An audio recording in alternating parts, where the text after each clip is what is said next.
जय हिंद दोस्तों। आज की इस क्लास में अब हम लोग मूल विधि टॉपिक की प्रैक्टिस करेंगे। जितने भी मूल विधि में चैप्टर हैं, लगभग 8 से 10 वीडियो में सारे चैप्टरों की प्रैक्टिस सेट लगा करके आप लोगों को कंप्लीट करा देंगे।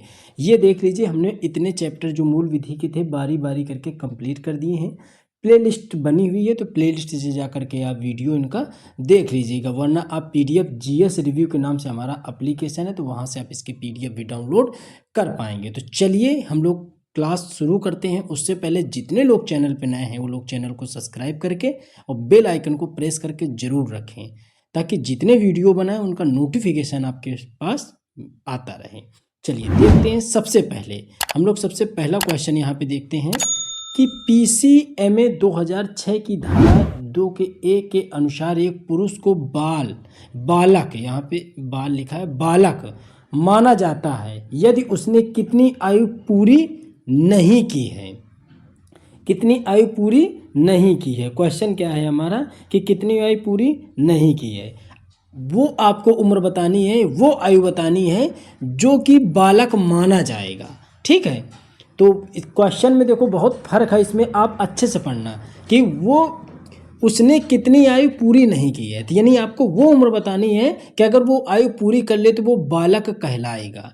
आप सभी जानते हो कि जब हम लोग पढ़ते हैं बाल विवाह प्रतिषेध अधिनियम 2006, ये हमने पढ़ा है, इसी को पीसीएमए कहा जाता है। तो बाल विवाह प्रतिषेध अधिनियम हमने इसमें बताया था, धारा 2 का जो ए है इसके 2 फॉर्म है। एक हमने बताया था कि पुरुष वर्ग के लिए, एक बताया था हमने महिला वर्ग के लिए। तो हमने आपको यहाँ पे समझाने का प्रयास किया था कि अगर महिला की उम्र 18 वर्ष है और बालक की उम्र 21 वर्ष से कम है तो वो विवाह अगर करते हैं तो वो आता है बाल विवाह के अंतर्गत। और बालक, अब इसी से आपने समझ लिया वो किसके अंतर्गत आएगा, तो बाल विवाह के अंतर्गत। तो 2 के ए में पुरुष के लिए कितनी होगी, तो यहाँ पे किसके लिए पूछा है, तो पुरुष के लिए। पुरुष के लिए कितनी होगी 21 वर्ष और महिला के लिए होगी 18 वर्ष। तो ये बिल्कुल निकल के आ जाएगा 21 वर्ष इसका सही जवाब है। अगर आप अच्छे से पढ़ रहे होगे तो इसका जवाब देने में आपको समस्या नहीं हुई होगी। चलिए अगला क्वेश्चन, सूचना का अधिकार अधिनियम के तहत द्वितीय अपील किसे कहा जाता है। सूचना का अधिकार अधिनियम के तहत द्वितीय अपील किसे की जाती है। द्वितीय अपील किसे की जाती है।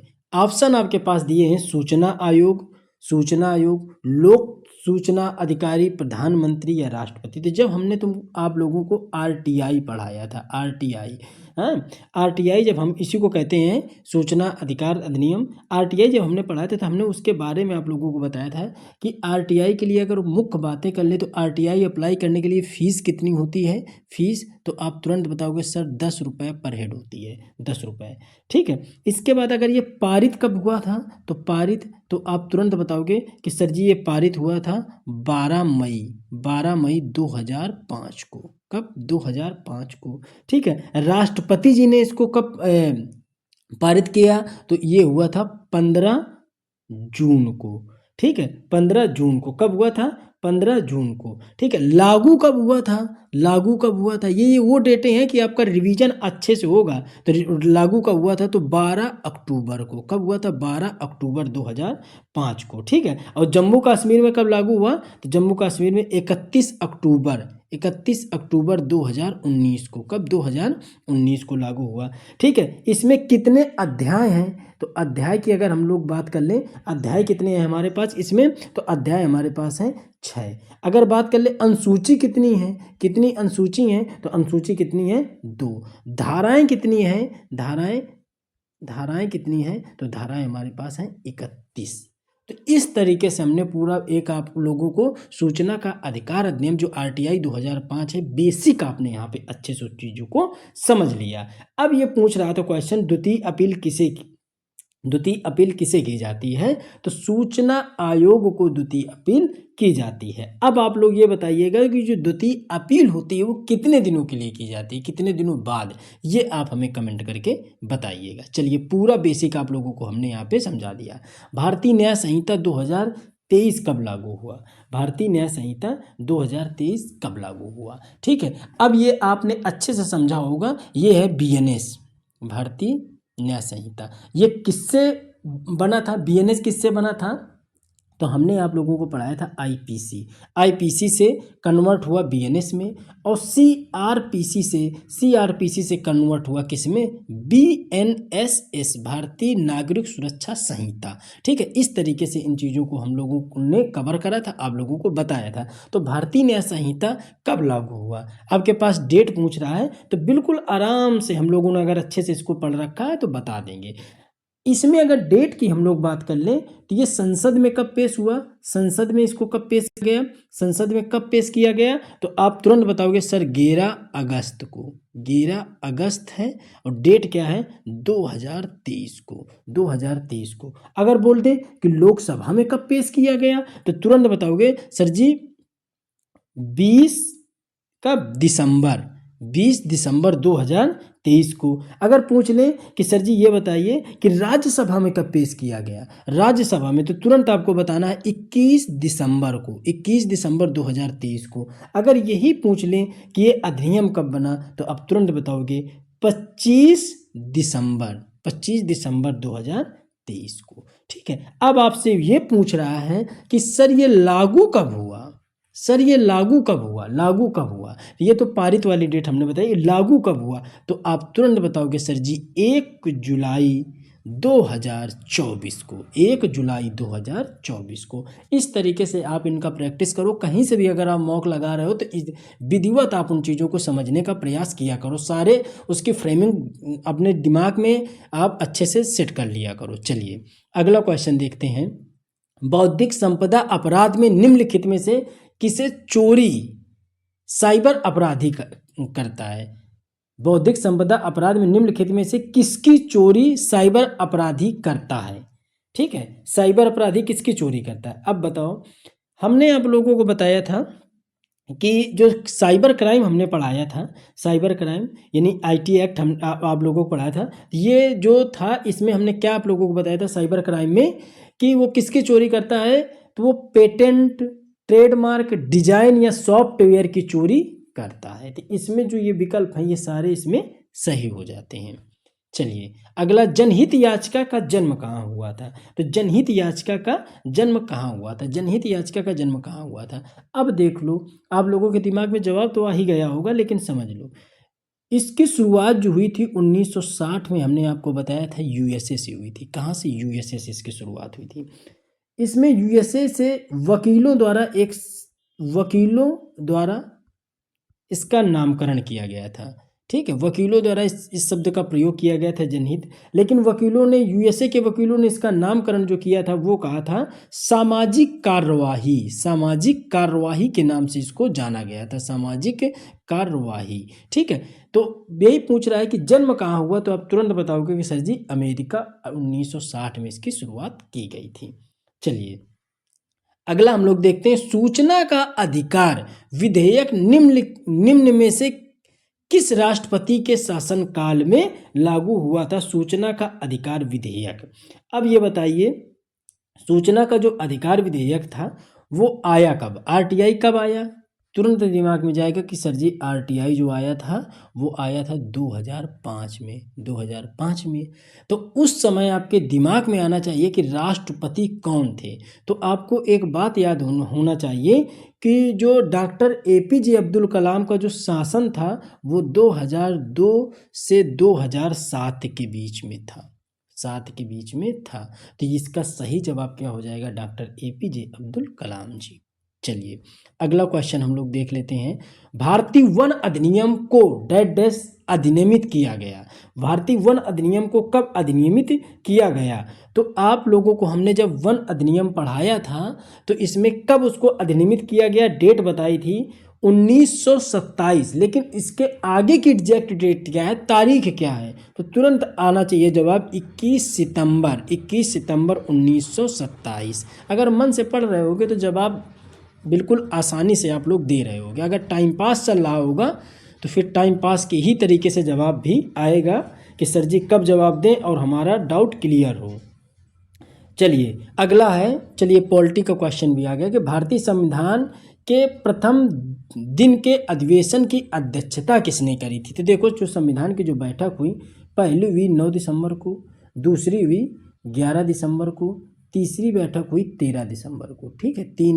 थोड़ा सा दिमाग में रखिएगा, 9, 11, 13 दो दिन के अंतर में हुई 1946, 9 दिसंबर 1946, 11 दिसंबर 1946, 13 दिसंबर 1946। जो पहली बैठक हुई थी इसमें अस्थायी अध्यक्ष बने थे, अस्थायी अध्यक्ष बने थे, ये बने थे डॉक्टर सच्चिदानंद सिन्हा, सच्चिदानंद सिन्हा को बनाया गया था। दूसरी बैठक में स्थायी बन गए थे अध्यक्ष, तो इसमें बनाए गए थे डॉक्टर राजेंद्र प्रसाद, कौन, राजेंद्र प्रसाद। और तीसरे में पंडित जवाहरलाल नेहरू ने उद्देश्य प्रस्ताव क्या किया था, पेश करा था, ठीक है। उद्देश्य प्रस्ताव को पेश किया गया था, किसके द्वारा, नेहरू जी के द्वारा पेश किया गया था। तो इस तरीके से ही इन चीज़ों को आप लोगों को अच्छे से देख के चलना है। तो यही क्वेश्चन पूछा था, तो क्या हो जाएगा, डॉक्टर सच्चिदानंद सिन्हा जी हो जाएंगे। चलिए अगला, निम्नलिखित में से कौन सा मामला मंडल मामले के नाम से प्रसिद्ध हुआ था। इसमें हम आपको बता दें, जो भी हम ये मूल विधि की प्रैक्टिस करा रहे हैं सारे टॉपिक कवर हैं, ठीक है। हालांकि क्वेश्चन नहीं होंगे, लेकिन जो 10-12 हम प्रैक्टिस कराएंगे, 10-12 सेट कराएंगे इसके, उसमें पूरी मूल विधि को हम समेट देंगे और सबसे टॉप के प्रश्न होंगे, ठीक है। बस भरोसा रख के आप तैयारी करना। निम्नलिखित में से कौन सा मामला मंडल मामले के नाम से फेमस हुआ था, तो मंडल मामला क्या था, तो आपको बता दें मंडल मामला था जो इंदिरा साहनी बनाम भारत संघ का केस था, ये हमने आप लोगों को करवा रखा है, ठीक है। तो ये 1992 में केस हुआ था, इसी को हम लोग मंडल मामले के नाम से भी जानते हैं, ठीक है। ये बैच से रिलेटेड डिटेल है। अगर आप बैच से जुड़ना चाहते हो एसआई के, अभी भी समय है। नोट्स बिल्कुल एग्जाम ओरिएंटेड बनाए गए हैं, बिल्कुल इस तरीके से बनाए गए हैं कि आप ये समझ लो कि समय इतना है कि आप उनको कम से कम 10 बार रिवीजन कर सकते हो, ठीक है। नंबर आप याद रखना, अगर किसी को समस्या हो तो 872636, 872636 2533 ये व्हाट्सअप नंबर है, इसमें आपको डिटेल मिल जाएगी। बाकी आप लोगों को यूपी स्पेशल पूरा कंप्लीट मिलेगा, मूल विधि संविधान कंप्लीट मिलेगा, ठीक है। इसके अलावा पूरी जीके जीएस कंप्लीट मिलेगी और पीवाईक्यू भी आप लोगों को मिल जाएगा, साथ में स्टैटिक भी मिलेगा, स्टैटिक जितना यूपीएसआई के लिए स्टैटिक है, ठीक है। अभी कांस्टेबल का भी बैच चल रहा है, होमगार्ड का भी बैच चला रहे हैं, तो अगर सीरियस हो तो इन चीज़ों को आप अच्छे से ज्वाइन कर सकते हो, प्रिंट आउट करा करके बिल्कुल लग जाओ। भरोसा रखो कि जीके जीएस में आपका सबसे तगड़ा स्कोर बनने वाला है, ठीक है।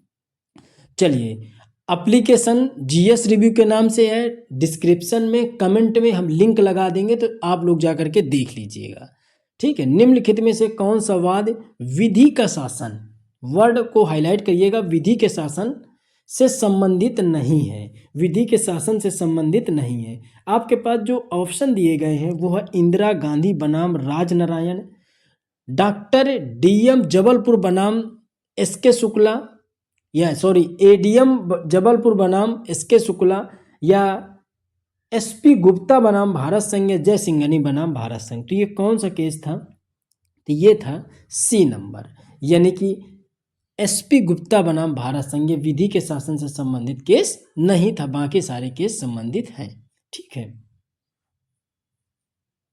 चलिए, किस प्रकरण में उच्च न्यायालय ने मूल ढांचा सिद्धांत, बहुत बेहतर क्वेश्चन आया है, मूल ढांचा सिद्धांत का सर्वप्रथम प्रतिपादन किया था। अब मूल ढांचा का प्रतिपादन किया था तो आपको ये बताना है कि कौन सा केस था।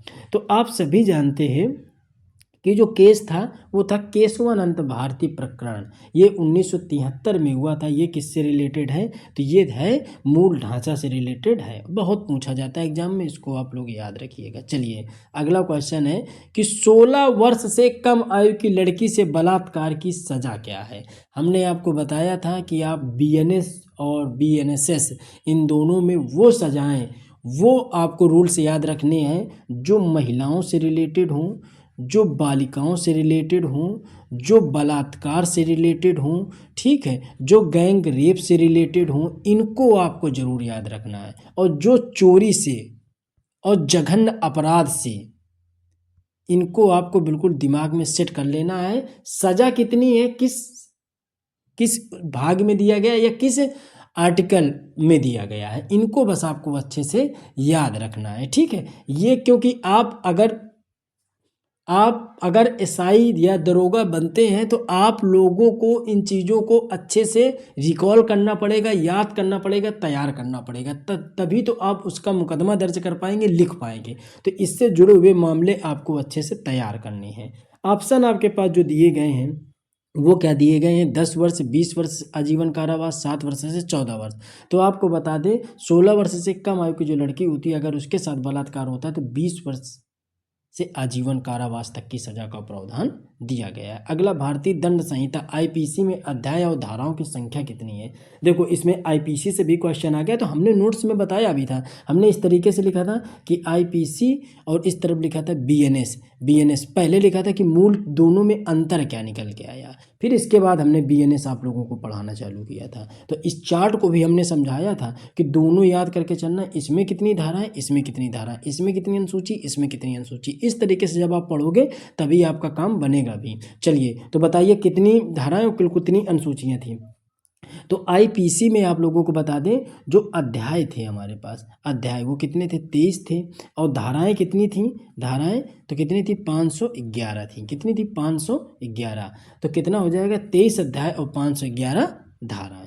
चलिए अगला, द्विविवाह की सजा बीएनएस में क्या है, द्विविवाह की सजा, ठीक है, दोहरा विवाह की सजा बीएनएस में क्या दी गई है। तो आप लोगों को एक धारा याद होगी, धारा 82। इसमें बताया गया है कि अगर द्विविवाह करते हैं तो 7 वर्ष तक की कारावास का सजा का प्रावधान इसमें दर्ज किया गया है। चलिए अगला हम लोग देखते हैं, निम्नलिखित में से किसे उच्चतम न्यायालय ने 3 तलाक को असंवैधानिक बताया। मतलब वो केस कौन था जिसके तहत उच्चतम न्यायालय ने 3 तलाक को असंवैधानिक बता दिया था। ऑप्शन आपके पास सायरा बानो बनाम भारत संघ, गुलशन परवीन बनाम भारत संघ, या दोनों, या फिर कोई नहीं। तो आप याद रखिए ये दोनों केस थे जिसको उच्चतम न्यायालय ने 3 तलाक को असंवैधानिक करार दिया था। क्या दिया था, असंवैधानिक करार दिया था। चलिए अगला क्वेश्चन देखते हैं, शिक्षा पाने का अधिकार अनुच्छेद 21 के अंतर्गत एक मूल अधिकार है। बिल्कुल सही बात है। यह किस वाद में अभिनिर्धारित किया गया है, किस वाद में इसको अभिनिर्धारित किया गया है। जितने भी संवैधानिक यानी कि पॉलिटी से जुड़े हुए या फिर मूल विधि से जुड़े हुए न्यायिक निर्णय थे वो सब हमने करा रखे हैं। लगभग 30 से 35 न्यायिक निर्णय थे, उसका वीडियो भी पड़ा है तो आप जाकर के वो भी देख सकते हैं। ठीक है, वो हमने बिल्कुल विधिवत कराया है, तो जाकर के अच्छे से देख लीजिए, सारे निर्णय वहाँ पे लिखे हुए हैं। तो ऑप्शन आपके पास जो दिए गए हैं, ज्ञान कौर बनाम पंजाब राज्य, उन्नी कृष्णन बनाम आंध्र प्रदेश राज्य, मेनका गांधी बनाम भारत संघ, या मिस्टर एक्स बनाम हॉस्पिटल जेट। तो किसका केस था, तो उन्नी कृष्णन बनाम आंध्र प्रदेश राज्य में ये बात निकल के आई थी कि जिस तरीके से आर्टिकल 21 के का में शिक्षा पाने का अधिकार एक मूल अधिकार है। ठीक है, तो ये जो बात निकली थी वो उन्नी कृष्णन बनाम आंध्र प्रदेश राज्य के द्वारा दर्ज की गई थी। चलिए, सूचना का अधिकार कब लागू हुआ, आरटीआई कब लागू हुआ। अब बताइए आरटीआई कब लागू हुआ, बहुत इजी क्वेश्चन है। आरटीआई कब लागू हुआ, हमने आप लोगों को ऊपर बताया भी कि आरटीआई कब लागू हुआ। आपके पास जो ऑप्शन दिए गए हैं 12 अक्टूबर 2005, 12 अक्टूबर 2006, 4 सितंबर 2005, 12 नवंबर 2006। हमने आप लोगों को बताया क्या कि पारित होना या अधिनियमित होना, ये दोनों का मतलब एक ही है, अधिनियमित। ठीक है, दोनों का मतलब एक ही है। और ये वो डेट थी 15 क्या था, जून की जुलाई। बताइए कि 15 जून था कि जुलाई था। अब ये कमेंट करके आप हमें बताइएगा कि 15 जून है कि जुलाई है। तो ये जो डेट थी 2005 में इसको किया गया। ठीक है, इसके बाद लागू होना यानी इम्प्लीमेंट करना या प्रवृत्त होना, इस तरीके से भी लिख के आता है, तो वो डेट थी 12 अक्टूबर 2005। अध्याय कितने हैं इसमें, तो 6 हैं। धाराएं कितनी हैं, 31 हैं। अध्याय कितनी है, 6 हैं। धाराएं कितनी, 31 है। अनुसूची कितनी है, 2 है। सब कुछ हमने ऊपर आप लोगों को बता दिया था, तो जवाब आप यहाँ पे समझ गए हैं। चलिए, सूचना का अधिकार यानी आरटीआई अधिनियम के अनुसार यदि मांगी गई जानकारी एक व्यक्ति के जीवन और स्वतंत्रता से संबंधित तो जन सूचना अधिकारी को कितने दिन के भीतर इसका जवाब देना होता है। बहुत इंपॉर्टेंट क्वेश्चन है। अगर वो मामला, याद रखिएगा ये यहाँ पे पॉइंट हाईलाइट करने वाला, एक व्यक्ति के जीवन और स्वतंत्रता से संबंधित, किसके जीवन और स्वतंत्रता से संबंधित है, तो उस जो व्यक्ति जो इसका आरटीआई का जवाब देगा वो मात्र 48 घंटे, यानी कि 2 दिन, मात्र 2 दिन के अंदर उसको जवाब देना होगा। ठीक है, चलिए अगला, यदि लोक सेवक आपराधिक अत्याचार करेगा तो यह भ्रष्टाचार निवारण अधिनियम के अंतर्गत दंडनीय होगा। तो उसमें सजा जो होगी वो क्या होगी, तो आपके पास जो ऑप्शन दिए गए हैं 4 वर्ष से 10 वर्ष तक, 3 वर्ष से 7 वर्ष तक, 4 वर्ष से 10 वर्ष तक कारावास और जुर्माना दोनों, 5 वर्ष से 7 वर्ष तक कारावास और जुर्माना दोनों। तो याद रखिएगा 4 वर्ष से 10 वर्ष तक की सजा होगी और उसमें जुर्माना भी लगेगा।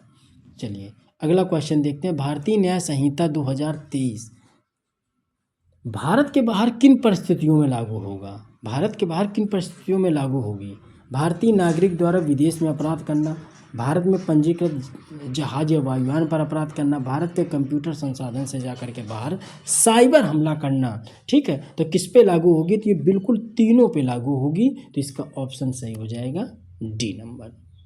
चलिए अगला क्वेश्चन देखते हैं, संविधान के किस भाग में मूल अधिकारों का प्रावधान है, संविधान के किस भाग में मूल अधिकारों का प्रावधान है। चलिए बढ़िया, तो ये पॉलिटी का है, इसको भी निपटा देते हैं हम लोग। तो भाग 2 में क्या लिखा है, तो आप सभी जानते हो भाग 2 में नागरिकता के बारे में दिखाया गया है। भाग 2 में क्या है, नागरिकता, और ये किस आर्टिकल से है, 5 से 11 तक। लिया कहाँ से गया है, तो अब कहाँ से लिया गया है, ब्रिटेन। ठीक है, ब्रिटेन में इकाई नागरिकता का वर्णन है, ब्रिटेन में क्या है, इकाई नागरिकता है। अब भाग 4 में क्या है, भाग 4 में क्या है, डीपीएसपी है, ये कितना है, तो 36 से 51। ठीक है, कहाँ से लिए गए हैं, तो आयरलैंड से लिए गए हैं। ठीक है, कहाँ से, आयरलैंड से। भाग 3 में क्या है, तो मूल अधिकार है, कहाँ से लिए गए हैं, यूएसए से लिए गए हैं। भाग 5 में क्या है, तो संघ के बारे में है, भाग 5 में क्या है, संघ के बारे में। आर्टिकल क्या है, तो 52 से 151, 52 से 151। तो ये भी क्वेश्चन आपने अच्छे से टिकल कर लिया। चलिए अगला, आयकर अधिनियम 19 के तहत निम्नलिखित में से किसका आकलन किया जाता है, किसका आकलन किया जाता है, व्यक्ति का, कंपनी का, फर्म का, एक स्थानिक प्राधिकरण का। तो बताइए किसका आकलन किया जाता है, तो ये जो आयकर अधिनियम 1961 है इनमें सब का आकलन किया जाता है, तो चारों इसमें बिल्कुल सही हो जाएंगे। चलिए अगला क्वेश्चन, किस वाद में यह अब निर्धारित किया गया कि किसी व्यक्ति को राष्ट्रगान गाने के लिए बाध्य नहीं किया जा सकता है, किस वाद में किया गया था, तो आप एक केस आपने याद रखा होगा जो हमने इसमें पढ़ाया था, इमैनुअल बनाम केरल राज्य, इमैनुअल बनाम केरल राज्य। इसमें यह निर्धारित किया गया था कि किसी भी व्यक्ति को आप राष्ट्रगान के लिए बाध्य नहीं कर सकते हो। चलिए अगला क्वेश्चन देखते हैं, निम्नलिखित में से कौन सी जनहित याचिका निःशुल्क कानूनी सहायता के अधिकार से संबंधित है। ऑप्शन आपके पास जो दिए गए हैं, याद रखिएगा जहाँ पे जनहित याचिका पीआईएल में निःशुल्क कानूनी सहायता की बात आए तो एक ही नाम वहाँ पे याद आता है, हुसैन नारा खातून बनाम बिहार राज्य। ठीक है, चलिए अगला क्वेश्चन हम लोग देख लेते हैं, अयोध्या मामला कौन सा मामला कहलाता है, दिल्ली न्यायिक सेवा संघ नाम गुजरात राज्य, इस्माइल फारूकी बनाम भारत संघ, सुप्रीम कोर्ट के बार एसोसिएशन बनाम भारत संघ। तो किसका मामला है, तो ये जो है इस्माइल फारूकी बनाम भारत संघ, किसका केस है, इस्माइल फारूकी बनाम भारत संघ।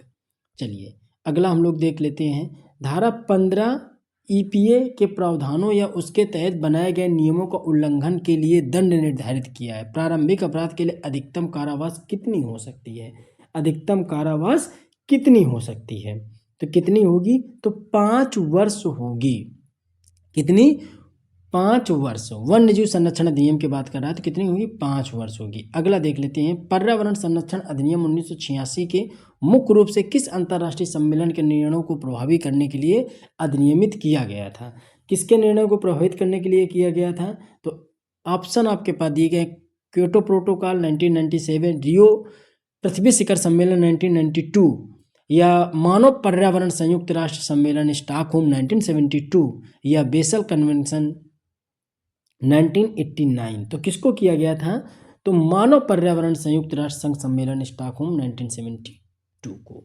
तो दोस्तों ये जो आज की क्लास थी, तो इतने आपने क्वेश्चन अगर अच्छे से किए, ये मान लो कि अगर आप ये लगभग 30 क्वेश्चन होंगे, तो अगर आप 25 प्लस स्टार्टिंग में या 20 प्लस भी आप कर रहे हो तो आप अच्छा स्कोर करो। निश्चिंत रहो, बस पढ़ते रहो अच्छे से, 2-3 बार अच्छे से रिवीजन कर लो, मज़ा आ जाएगा आप लोगों को। बस भरोसा इस बात का रखो, ज़्यादा आप डिमोटिवेट होने की ज़रूरत नहीं है कि आप ज़्यादा क्वेश्चन नहीं टिकल कर पा रहे हो, तो आप अपनी स्पीड बढ़ाओ, आप अच्छे से चीज़ों को तैयार करो, धीरे धीरे चीज़ें आपके पक्ष में आने लगेंगी। ठीक है, चलिए दोस्तों, तो चैनल को सब्सक्राइब करके जरूर रख लीजिएगा। बैच की डिटेल दे दी है, जाकर के PDF आप डाउनलोड कर लीजिएगा, अच्छे से प्रिंट आउट करा करके पढ़िए। मिलते हैं अगले बैच में, तब तक जय हिंद, जय भारत।